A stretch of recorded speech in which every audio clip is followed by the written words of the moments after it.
Praise the lord. యేసు నామమే జయము. మన రక్షకుడు మన విమోచకుడైన యేసుక్రీస్తు అతి పరిశుద్ధ నామములో అందరికీ వందనాలు. చిన్న ప్రార్థన ద్వారా రాత్రికాల వాక్యధారం చేసుకుందాము. పరిశుద్ధుడ మహాగణుడు అయిన దేవ యేసయ్య, సర్వాధికారి నాయన మీకే వేలది వందనములు, కృతజ్ఞతాస్తుతి స్తోత్రం చెల్లించుకుంటున్నాను దేవ రాత్రికాల సమయంలో ప్రభు వాక్య భాగం ధ్యానిస్తుండగా వాక్య భాగం మాకు అర్థమవుట్లు సహాయం చేసి మీ కృపలో బలపరిచి మీకు మాదిరిగా మమ్మల్ని నడిపించి మీ చిత్తమును మా జీవితంలో జరిగించమని చిన్న ప్రార్థన యేసుక్రీస్తు అతి పరిశుద్ధ నామములో అడిగి వేడుకుంటున్నాడు తండ్రి. Amen amen. మత్తయి సువార్త 23వ అధ్యాయం 25వ వచనము. అయ్యో వేషధారులైన శాస్త్రులారా, పరిసయ్యులారా, మీరు గిన్నెయు పళ్ళెమును వెలుపల శుద్ధి చేయుదురు గాని అవి లోపల దోపుతోనూ అజితేంద్రియములతోనూ నిండి ఉన్నవి. ఆమె దేవుడి వాక్య భాగం దీవించును గాక. ప్రభునందు ప్రియులారా, ఇక్కడ వాక్య భాగంలో గమనించినట్లయితే, అయ్యో వేషధారులైన శాస్త్రులారా, పరిసయ్యులారా, మీరు గిన్నెయు పళ్ళెమును వెలుపల శుద్ధి చేయుదురు గాని అవి లోపల దోపుతోనూ అజితేంద్రియములతోనూ నిండి ఉన్నవి.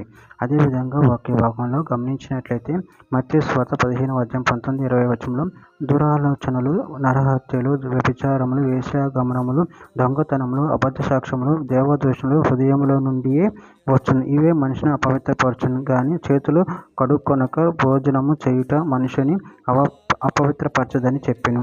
సామెతల గ్రంథం 28వ అధ్యాయం 13వ వచనం, అతిక్రమను దాచిపెట్టువాడు వర్ధిల్లడు, అటు వాటిని ఒప్పుకొని విడిచిపెట్టువాడు కనికరం పొందును. యెషయా గ్రంథం 55వ అధ్యాయం 7వ వచనం, భక్తిహీనులు తమ మార్గమును విడవలెను, దుష్టులు తమ తలంపులను మానవలెను. వారు యెహోవా వైపు తిరిగిన యెడల ఆయన వారి యందు జాలిపడును. వారు మన దేవుని వైపు తిరిగిన యెడల ఆయన బహుగా క్షమించును. రోమీయులకు రాసిన పత్రిక 2వ అధ్యాయం 29వ వచనంలో, అయితే అంతరంగమందు యూదుడైన వాడే యూదుడు, మరియు సున్నతి హృదయ సంబంధమైనది, ఆత్మయందు జరుగునదే గాని అక్షరము వలన కలుగునది కాదు.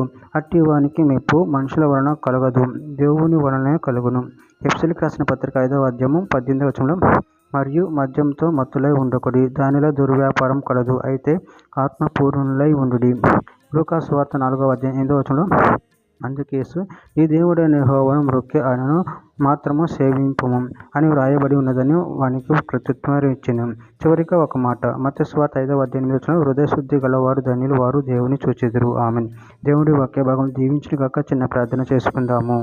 పరిశుద్ధుడ ప్రేమ కలిగిన దేవ యేసయ్య నాయన, మీరు ఇచ్చిన వాక్య ధ్యానాన్ని బట్టి ప్రభావ మీ కృతజ్ఞతలు చెల్లించుకుంటున్నాను తండ్రి. మీరే మాకు దేవుడు ఉన్నారు. మీ యందు మేము భయభక్తులు కలిగి నేను మహింపట్టి కనపరచేవారు శక్తిని బలను మాకు అనుగురించి మీ ప్రేమలో గొప్ప మమ్మల్ని నిరంతరం కాచి కాపాడండి తండ్రి. నాయన మీ చిత్తాన్ని మా జీవితంలో జరిగించి మీకు మాదిరిగా మమ్మల్ని నడిపించమని చిన్న ప్రార్థన నామములో అడిగి వేడుకుంటున్నాను తండ్రి. Amen amen.